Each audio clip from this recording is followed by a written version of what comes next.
Entonces tomemos las escrituras. ¿Son fidedignas? ¿Acaso se pueden verificar? ¿Se pueden investigar hoy día? Yo creo que sí. Bueno, está en su derecho, pero... Déjenme darles un ejemplo. En una clase de historia hice el comentario de que yo creía que había más pruebas de la veracidad del Nuevo Testamento que de cualquier 10 libros de la literatura clásica en conjunto. Y naturalmente el profesor se burló de mí. Yo le dije, a ver, ¿de qué se ríe, amigo? Y me contestó de la audacia de comentar en clase de historia que el Nuevo Testamento es verificable. Eso es ridículo. Y verán, a mí me gusta que una persona haga un comentario como ese porque puedo hacer esta pregunta y nunca he tenido una respuesta positiva en ninguna aula. Le dije, dígame, señor, ¿qué clase de pruebas utiliza usted en cualquier obra literaria histórica para determinar su veracidad y exactitud? Y lo asombroso fue que no tenía ninguna prueba para respaldarlo. Yo le dije, señor, yo tengo 3 pruebas. Una es la prueba bibliográfica.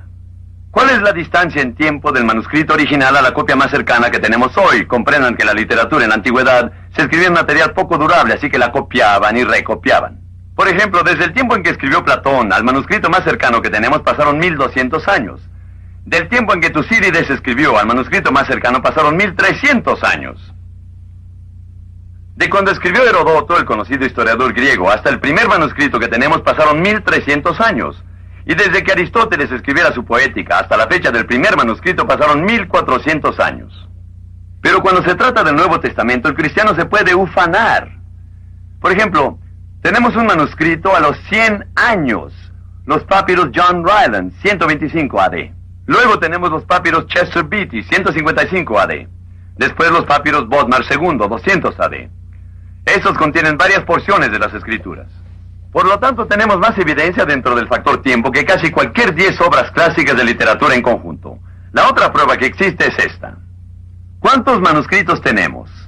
Les diré, mientras más manuscritos se tienen, más fácil es reconstruir el original y cotejar cualquier inexactitud.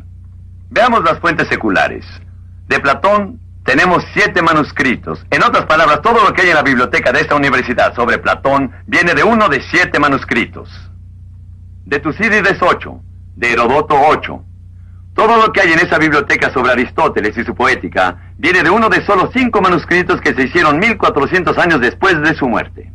Pero cuando se trata del Nuevo Testamento, tenemos más de 14,000 copias. Creo que las pruebas de que el Nuevo Testamento es digno de confianza son tanto o más sólidas que las de cualquier obra literaria de la antigüedad.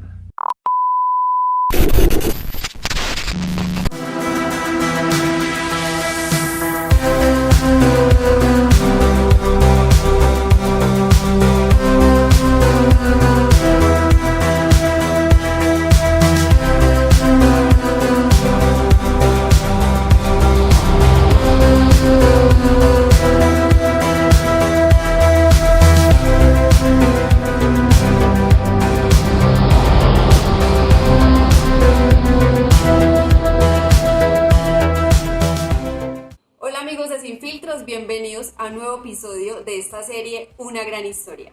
Para hoy tenemos un personaje muy especial que estoy segura que, como a nosotros, nos va a retar muchísimo nuestra fe. Entonces, invitamos a que nos acompañen y bueno, que oremos para que el Señor nos dirija en este espacio. Señor, te damos muchas gracias en esta noche, en este día. Gracias, Señor, porque todos los días aprendemos de ti, aprendemos de tu palabra, porque nos enseñas, nos instruyes, nos alertas, Señor, porque tu palabra es rica, Señor, en sabiduría y en gracia. Te pedimos, Señor, que dispongas el corazón de cada joven que nos escucha a través de estas pantallas, Señor, aún de nosotros, de nuestros corazones, que nos hables, que nos ministres, que nos enseñes y que podamos descubrir, Señor, esos tesoros que tiene tu palabra, Señor. Te damos gracias en esta noche, en el nombre de Cristo Jesús. Amén. Aunque el mal se vea contra mí, no temeré, no temeré. Aunque vea mi carne perecer, no temeré, no temeré. Si al sufrir se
confesar que todo el peso de su ira, todo el peso de su ira recayó sobre Jesús, y no temeré. Perfecto amor que abunda con mi maldad y hecho fuera mi temor, y no temeré. Iré al Señor,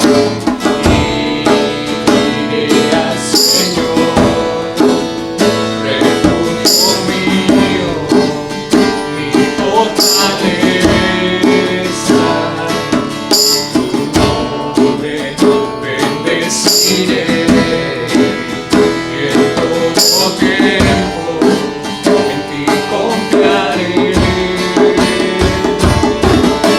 Escudo alrededor me anda por eso, la salvación del Señor. Mi vida escondida está, mi vida escondida está en Cristo por la eternidad. La salvación es del Señor. Mi alma espera en el Señor. Él es mi roca y mi canción, me aferro a sus promesas, en Cristo ciertas son. La salvación es del Señor, mi alma espera en el Señor. Él es mi roca y mi canción, me aferro a sus promesas, en Cristo ciertas son. La salvación es del Señor, la salvación es del Señor, y una vez más decimos, la salvación es del Señor.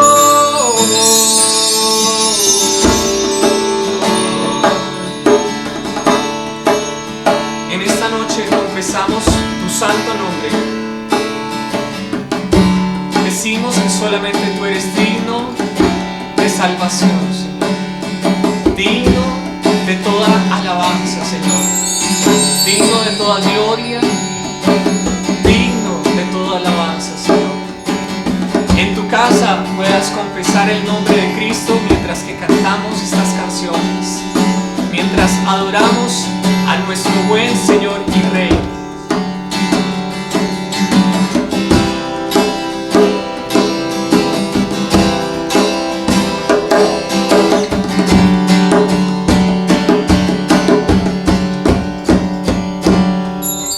Cristo puede mover montes, solo Dios puede salvar. Mi Dios puede salvar por siempre, autor de salvación. Jesús la muerte venció, en la muerte venció. Cristo puede mover montes, solo Dios puede salvar. Mi Dios puede salvar por siempre, autor de salvación. Jesús la muerte venció, en la muerte venció. Una vez más, Cristo puede mover montes, solo Dios puede salvar. Mi Dios puede salvar por siempre, autor de salvación. Jesús la muerte venció, en la muerte venció. En la tierra tu luz brillará. Cantamos por la gloria de tu majestad. Jesús, en la tierra tu luz brillará. Cantamos por la gloria de tu majestad. En la tierra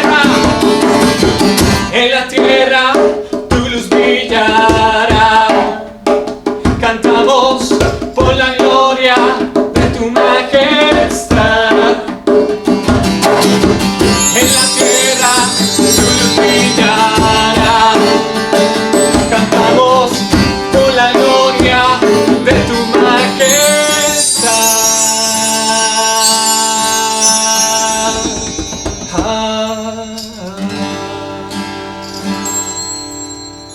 Te adoramos, Señor. Confesamos tu santo nombre, nombre que es digno de toda adoración y de toda la alabanza, Señor. Que cada uno en su casa, Señor, pueda aprender de ti, retarnos, Señor, incomodarnos también, Señor.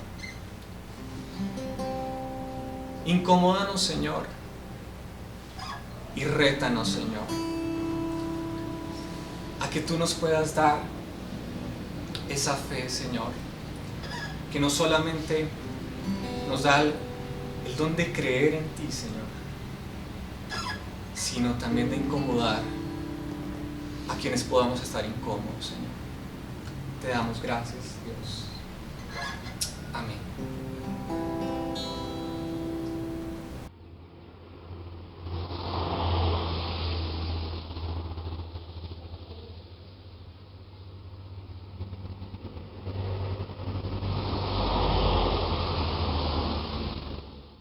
Bueno, chicos, retomando nuestro nuevo episodio, quiero preguntarles a ustedes que están ahí escuchándonos a través de la pantalla, y ustedes una pregunta. ¿Alguna vez han tenido que apagar la alarma del celular? ¿O han querido más bien apagarla cuando suena esa melodía en horas de la madrugada? Pues esa alarma siempre suena mal. Uno no quiere escuchar esa alarma realmente.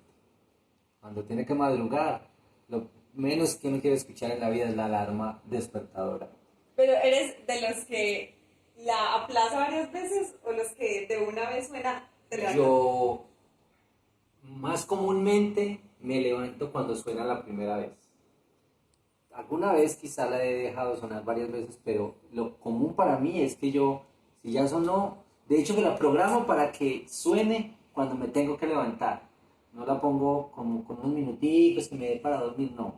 Si necesito la hora, la pongo a la hora que necesito levantar. A esa hora, ok. Yo detesto ese sonido de alarma. Esa melodiosa. Esa melodiosa, melodía de la alarma. De hecho, aquí con mi compañerita aplazamos hasta 2 o 3 veces el despertar de la alarma. Es lo más tóxico que hay. Lo más tóxico. Pero después, al final de cada alarma, estamos diciendo 5 minutitos más. Entonces, sí, no es nada agradable ese sonido de la alarma. Bueno, chicos, ¿y ustedes para qué creen que es una alarma? Alertar. Avisar que ya es hora. Que puede pasar algo. Avisar. Bueno, ¿y cuántas veces hemos aplazado la alarma o sin querer la hemos apagado? Pero ese día teníamos un vuelo, teníamos que ir a una cita médica que la pedimos de 5 meses antes y casi que no nos la dan. Teníamos una entrevista, entonces ahí ya el chistecito de la alarma ya queda como en otro tono, ¿cierto? Entonces, precisamente la historia que vamos a hablar el día de hoy se trata de una alarma cortica pero poderosa, una carta cortica pero poderosa. ¿Qué pasa con la historia de hoy? Es una historia de un personaje que ahorita les van a hablar un poquito más, que se llama Judas, y la alarma que él da es precisamente a la iglesia, o las iglesias de Asia Menor en su momento, pero dirigidas a todos nosotros los creyentes de hoy en día. Él básicamente, ¿qué dice? Despiértense ustedes cristianos, desacomódense un poco. Y por eso nuestro episodio de hoy se llama Cuando la fe Incomoda. Bienvenidos. El libro que vamos a estudiar el día de hoy es Judas. Este libro está metido ahí entre primera, segunda, tercera de Juan y Apocalipsis. De hecho, es el penúltimo libro de la Biblia. Bueno, de hecho, Judas se menciona hasta 8 veces en el Nuevo Testamento. Pero este Judas en particular, al parecer, según se menciona en el libro y por los primeros 2 versículos podemos decir que pudo haber sido el hermano de Jesús. Este libro fue escrito más o menos entre el 69 y 75 después de Cristo, y precisamente en ese contexto se estaba viviendo una intromisión política en las culturas judías por parte de todo el Imperio Romano. Se sabe que en el 70, entre el 70 y 75 después de Cristo, fue incendiado el templo, pero el libro por supuesto no hace mención al respecto. Pero también hay una cosa muy particular, además del tema político, y es el tema espiritual. Habían muchos apóstatas que querían entrometerse en la vida de la iglesia primitiva, en este caso de Jerusalén, que era donde estaba Judas, donde se presume que estaba Judas. En ese caso, él estaba haciendo un llamado, y este libro estaba haciendo un llamado precisamente a luchar en contra de esos apóstatas y a mantener una fe estricta y conforme a lo que Jesús había mencionado y lo que se menciona durante todos los 4 evangelios. Entonces, pues, démosle inicio a este episodio con nuestro pastor Efraín. Bueno, y nuestro episodio de hoy en Sin Filtros se llama Cuando la fe incomoda. Y esta es una preguntita para que vamos entrando aquí en ambiente con este libro. Y aquí que tengo a Natalie y a Daniel. Esta pregunta es para ustedes y de paso para los amigos que están allá al otro lado. ¿Usted puede identificar un momento en su vida en que realmente se sintió incómodo por ser un cristiano? Por alguna cosa, porque era un oso decir que era cristiano o cualquier cosa que fue incómodo. A ver, Natalie, arranque usted, Natalie. Uy, sí, creo que varias veces, de hecho, y esa incomodidad de pronto cambia a medida que uno va madurando en la fe. De pronto en la adolescencia era muy difícil porque entra uno como a mirar quién soy, mi identidad, ser aceptado, entonces en su momento creo que sí era muy incómodo. Y además estaba en un pueblo y las iglesias eran muy pequeñas, no es como hoy en día que hay muchos jóvenes y entonces uno con el bultico pues mejor, no, o sea, era una iglesia muy pequeña en un pueblo y los cristianos eran muy poquitos, entonces fue un momento duro y de hecho me sentí muchas veces avergonzada del evangelio, o sea, la verdad. Pero a medida que uno va caminando con el Señor, digamos que uno va entendiendo que hay una verdad mucho más grande que esa. Y de pronto ya un poquito mayor, ya en el trabajo de universidad, también ha habido momentos, yo creo que todos lo hemos vivido, hemos pasado por eso, cuando se hablan temas álgidos, temas del homosexualismo, entonces uno obviamente como cristiano debe dar su punto de vista, entonces ahí a veces no cae muy bien el tema. Entonces digamos que a medida que uno va avanzando en edad, en universidad, trabajo, ya los temas no son los mismos, pero siempre hay un poquito de incomodidad con algunos temas. Y a ver, Daniel.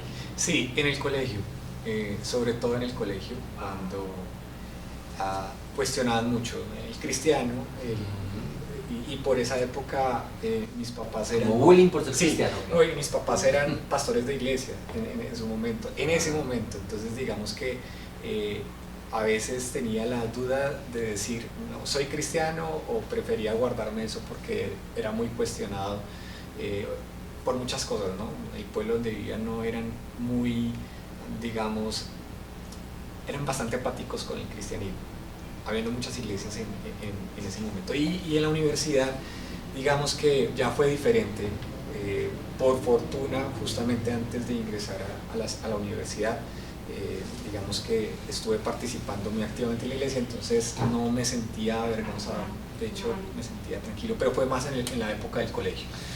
Bueno, yo también tuve varios momentos en mi vida en los que la fe me ha puesto incómodo, tal vez muy en la niñez o los primeros años de la adolescencia, donde, bueno, yo tengo un poquito más de años que Natalie y Daniel. ¿Cuántos? Un poquitico apenas. Como que no se nota. Levemente, casi no se nota. Pero cuando yo era muy sardinito entre la niñez y la adolescencia, sí sentí que eso era, que había presión sobre ser un cristiano y los evangélicos y todo eso.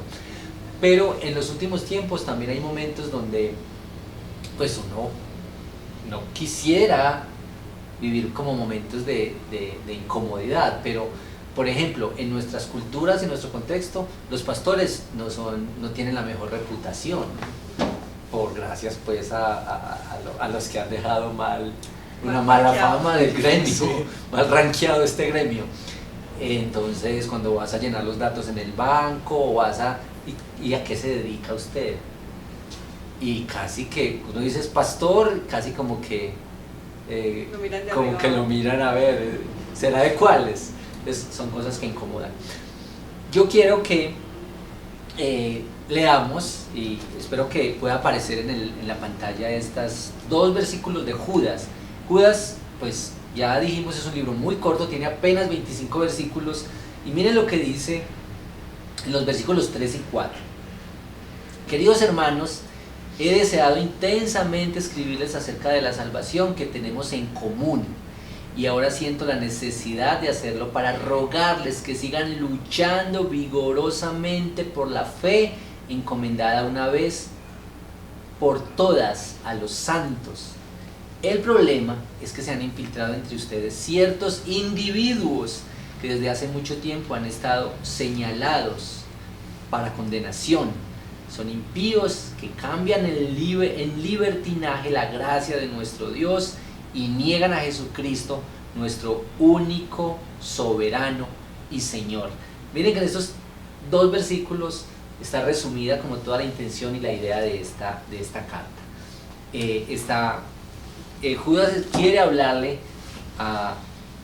Parece que eran unos judíos mesiánicos, judíos que habían aceptado al Mesías, y está poniendo como esta necesidad de que, mire cómo lo dice de interesante estas 2 palabras: luchando vigorosamente por la fe. Imagínense ustedes, luchar vigorosamente por la fe. Yo tengo esta otra pregunta para ustedes, otra preguntita. Y bueno, esta preguntita también para que lo conversen allá en la casa con los amigos de Sin Filtros. ¿Qué pasaría si un día de estos, por decreto, porque el presidente pues saca decretos cada vez, está prohibido el cristianismo en Colombia?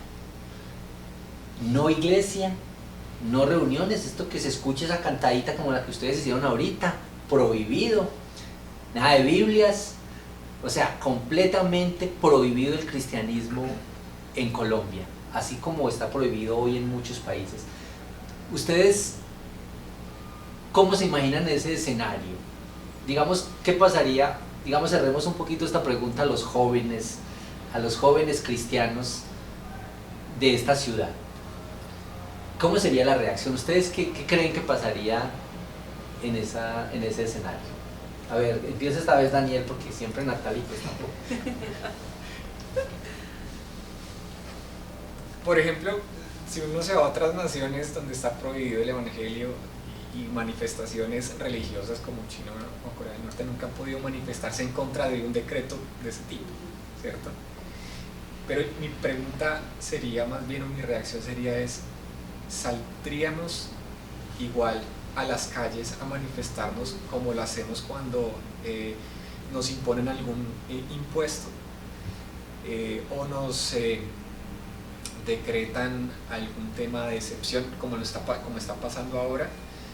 Digamos, no estamos en contra de lo que está pasando ahora, por supuesto, no estoy hablando de eso, pero mi pensamiento sería, reaccionaríamos igual a cómo los universitarios están manifestándose porque tienen que pagar X o Y tema de suspensión.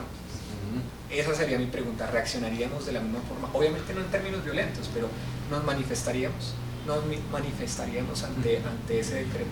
¿Habría protestas? Habría protestas, o sea, ¿habría algo de manifestación en la calle o simplemente nos quedaríamos encerrados en nuestras casas? O sea, dicho de otra manera, ¿defenderíamos nuestra fe en esas circunstancias? Exactamente, o sea, defenderíamos una abolición de ese decreto. Yo creo que no estaría tan seguro de eso.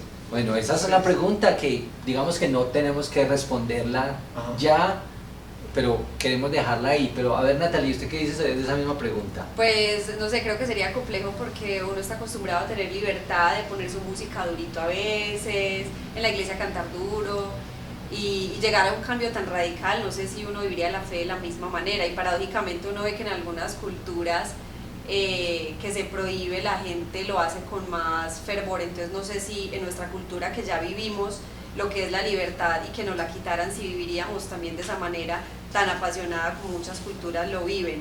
No sé, no podría decir si fuera esa manera. difícil pensarlo. Yo creo que la fe que nosotros vivimos, en términos generales, incomoda muy poco. Sí. Digamos, la fe es de moda, el cristianismo es de moda, y los famosos son cristianos, y las iglesias están abiertas y están llenas de gente. Yo creo que la fe que nosotros tenemos hoy incomoda muy poco. Y por eso hemos querido llamar a este episodio de hoy Cuando la fe incomoda.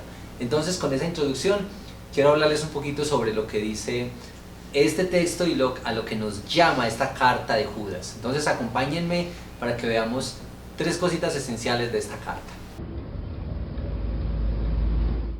¿Y cuándo te has sentido incómodo por tu fe? Esta es la pregunta. ¿Y qué pasaría si un día todo está prohibido? ¿Hasta dónde podríamos defender nuestra fe? Quizá esas preguntas pueden complementarse con esta otra. La fe que tú tienes, la fe que tú vives, es digna de una defensa, porque puede pasar que es nuestra fe tan liviana, tan superficial quizá, que no se sostendrá al más mínimo ataque. Simplemente no tenemos mucho para perder. Este es el llamado que hace Judas, y esta es la alarma por tu fe. Y quizá hoy tengamos que preguntarnos en términos muy prácticos en nuestra vida, ¿cómo es este evangelio que practicamos, el evangelio que vivimos nosotros hoy? ¿Y cómo nos relacionamos con el llamado que el Señor hace a la santidad y al compromiso y a la integridad? Ahora, no es que tengamos que ser santos, super santos, pero recuerdan, lo hemos dicho otras veces, es que la clave aquí es, si tú estás consciente de tu pecado, si sabes que necesitas del Salvador, si tienes la costumbre de venir arrepentido delante de Dios por tus pecados.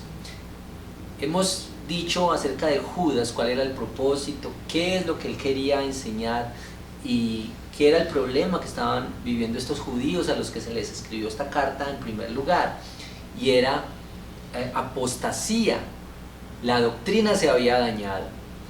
Judas, y lo encontramos más adelante en esta lectura, señala los problemas que había, y es que Judas no es tanto una carta de tratado teológico para profundizar en la teología, sino que él se enfoca en las cosas que estaban haciendo estos líderes y que estaban mostrando estos líderes, especialmente en sus conductas en relación con el dinero y en relación con su vida sexual.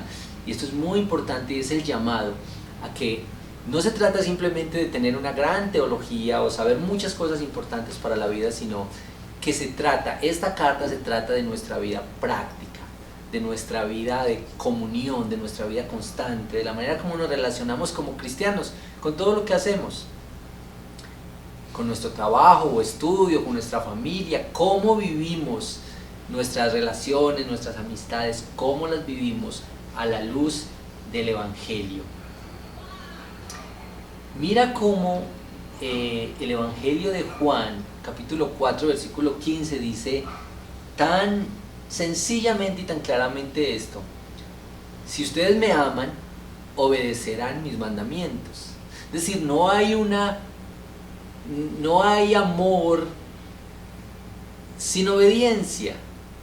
Y podría decirse más claramente que la manera en la que uno vive es el más confiable indicador de lo que uno cree. Si uno cree que Cristo es su Salvador, que es un pecador perdonado, que está caminando en arrepentimiento y que vuelve a la fe una y otra vez, esto tiene que mostrarse externamente, porque es una convicción que está adentro de uno. Dicho de otra manera,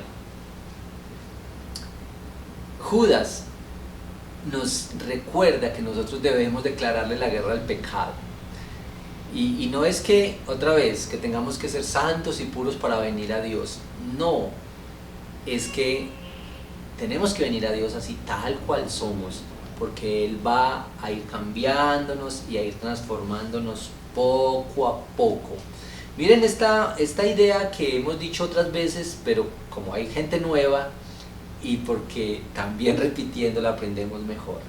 Los creyentes fuimos salvos del poder del pecado, del poder del pecado.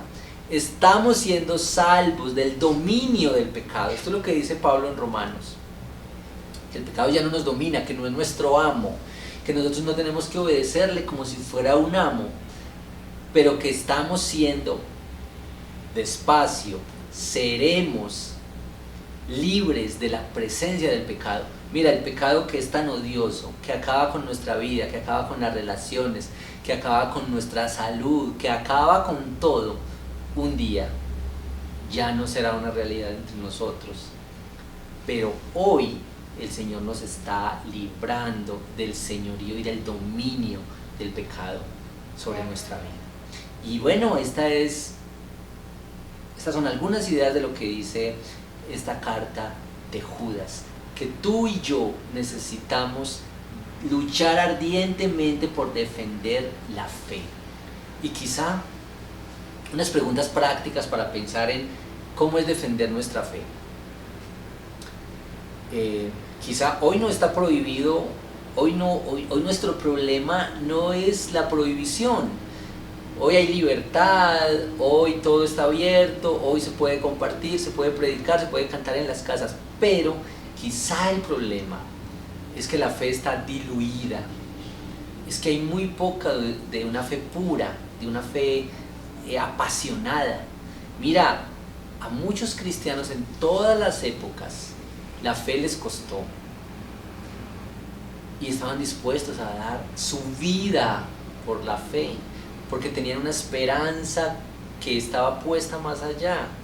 Y cuando uno lee la historia de los padres de la iglesia y de los apóstoles, de los primeros cristianos, todos llevaron su fe hasta las últimas consecuencias.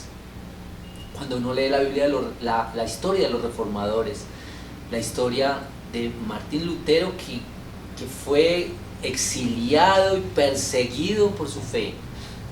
Mira, la fe genuina nos lleva al extremo. Quizá para ti la fe implica dejar algo, romper una relación, empezar una relación nueva, dejar un hábito, tal vez abandonar un trabajo que tú sabes que no honra a Dios. La fe siempre nos pide algo y siempre es un llamado de parte del Señor para cosas distintas y para cosas nuevas. Y tú piensa tú mismo en qué áreas de tu vida Dios te está llamando a que contiendas, a que pelees por defender tu fe. En algún área de tu vida, en tus relaciones, en tu sexualidad, en la manera como estás haciendo negocios, en la manera como estás estudiando. ¿Qué es el área donde Dios te está pidiendo que muestres, que defiendas tu fe? Y yo quisiera animarte para que vengas y confíes en el Señor y te rindas a Él. Y no importa qué tan graves y qué tan serios sean tus pecados, ven en arrepentimiento y ven en fe. Ven para confiar en el Señor otra vez. Ven para decirle que necesitas más de Él, que necesitas más depender y estar seguro en Él. Bueno, una aplicación de esta enseñanza de hoy es que, ustedes saben que estamos empezando por estos días los grupos DBS, y yo quisiera que todos los jóvenes de Sin Filtros, incluso otros que no participan en Sin Filtros, o amigos o conocidos, participen en los grupos pequeños los grupos DBS, descubriendo la Biblia sencillamente. Así es que te animamos para que te unas a alguno de los grupos. Vamos a tener bastantes grupos entre jóvenes y hay una oportunidad muy bonita. Y eso es una manera de responder en fe al llamado que el Señor te hace, a crecer, a comunicarte más con el Señor, a recibir su gracia y su perdón y su amor. y participación en los grupos de BS, pero también quiero animarte a que pienses qué cosas tienes que ajustar en tu vida como una muestra de contienda por tu fe, de pelea por tu fe. Hay una relación que tienes que romper, hay unos hábitos, hay algo que tienes que dejar de hacer, de ver, de vivir, de practicar, como una manera de decir, esto es una defensa de mi fe, esto es la confianza en el Señor. Yo quiero animarte para que lo hagas así, para que vengas confiado y seguro delante del Señor. Y Judas nos va a recordar siempre esto: pelea por tu fe, defiende tu fe, no dejes que la fe se infiltre, se llene de cosas, no permitas esta fe liviana que no cambia nada en tu vida. Ven para confiar en el Señor. Y bueno, hoy en este episodio cantamos Mi alma espera en el Señor, y vamos a cantarlo de nuevo mientras oramos, mientras adoramos al Señor. Ven, cantemos, acerquémonos al Señor, digámosle que nuestra alma espera en Él. Quizá tú has esperado en gente, tú has esperado en personas, has esperado en relaciones, quizás estás esperanzado o esperanzada en un hombre o una mujer que te va a rescatar y te va a asegurar tu futuro y tu vida. Quizás esperando en el conocimiento o en la economía. ¿En qué estás esperando? ¿Y en qué estás confiando? Ven que con esta canción y con Judas recordemos que nuestra alma debe esperar en el Señor. Y allí donde estás, acompáñame y oremos juntos, y mientras vamos adorando al Señor con esta canción. Bueno, oremos. Señor, necesitamos aprender a confiar y aprender a esperar solo en ti. Nosotros aceptamos este llamado que este libro nos hace a defender, a luchar vigorosamente por nuestra fe. En nuestro mundo, en nuestra ciudad y en los lugares más cercanos, estamos viviendo exactamente lo que vivía esta iglesia tan distante de nosotros geográficamente e históricamente, pero con tantas cosas en común, porque tenemos este mismo Dios y esta misma fe, pero también tenemos el error al lado, las falsas doctrinas, las creencias equivocadas. Y parte de esto es el cristianismo light, el cristianismo que no transforma nada, que no cambia nada. Señor, y nosotros queremos venir delante de ti para rogarte que vengas para cambiarlo todo, que vengas para darnos nuevamente y nuevo corazón, oh Señor. Y así lo pedimos, y así lo cantamos también, así lo suplicamos en esta oración, en el nombre de Cristo Jesús. Cantemos al Señor, cantemos al Señor.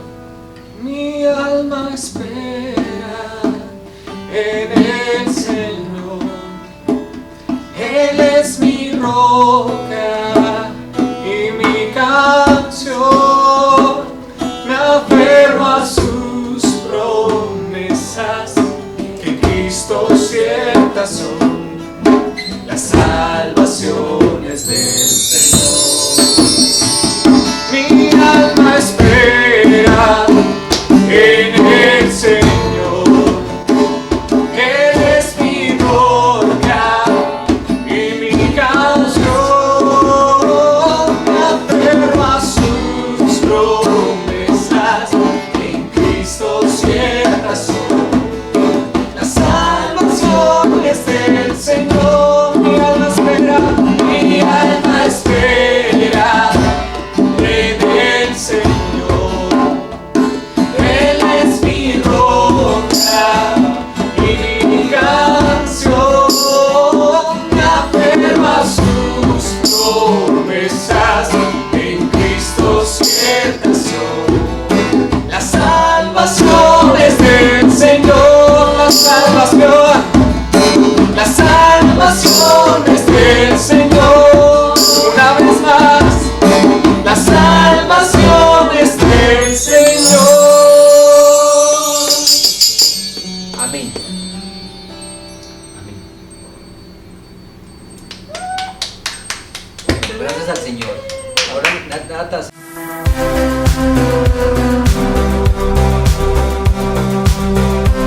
Bueno, damos muchas gracias a Dios por este tiempo tan especial que nos permite compartir. Yo sé que como a nosotros ustedes les sirvió muchísimo lo que aprendimos hoy y que lo podamos aplicar en nuestra vida, que es lo más importante. Los invitamos a que podamos compartir ahorita un poquito más de lo que vimos hoy en nuestro Zoom para que no se desconecten y obviamente dentro de 8 días continuemos con las bendiciones de Dios. Son episodios de una gran historia. Siempre se me olvida ese episodio.